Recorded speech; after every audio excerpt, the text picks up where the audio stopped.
Locking the door of her apartment behind her, Harper puffed out a long breath as she leaned against it. Anchor. She'd found her anchor. She still wasn't having warm, fuzzy feelings about that discovery. Oh, she knew that was odd. Just as a shifter needed their fated mate to complete their soul, a demon needed their predestined psychic mate or anchor to complete their psyche. An anchor did exactly what it said on the tin. It anchored a demon and made them stronger, so that they no longer struggled to maintain dominance over their inner demon, meaning they could never turn rogue. It was easy for a demon to lose their way, since it wasn't possible to fully control the entity that lived within them. The entity could take over if a demon didn't have the mental strength to be the dominant figure. It was a constant fight. Demons that didn't find their anchor often turned rogue, went insane, or even committed suicide due to their struggle. Once a person was anchored, however, they no longer had to fight, as they had the stability, power, and strength to maintain the dominant position. It didn't mean their inner demon wouldn't still surface from time to time, but it did mean that it couldn't permanently hold the reins unless permitted to do so. There were other good things about having an anchor. For instance, it meant having someone you could rely on, someone whose loyalty would be absolute. In most cases, anchors became tight friends and confidants.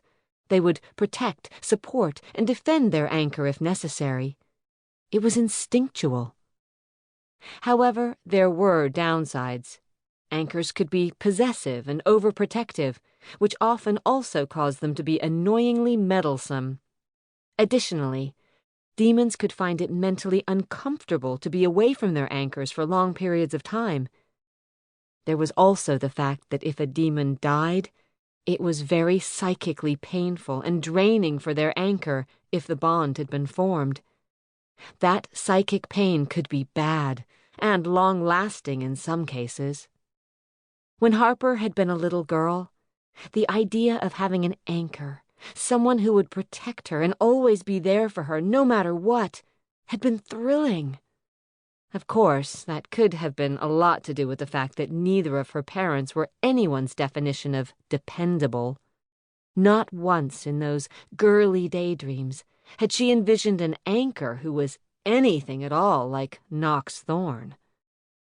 But then, would anyone imagine their anchor being someone who was potentially the most powerful of their kind? Doubtful.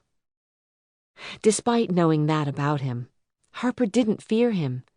She couldn't deny that he unbalanced her, and she had to admit that she found him a little overwhelming, but even before she'd known he was her anchor, there had been none of what would be considered very rational, plausible fear. So either she'd sensed who he was to her on a subconscious level, or this was just part of her not being smart.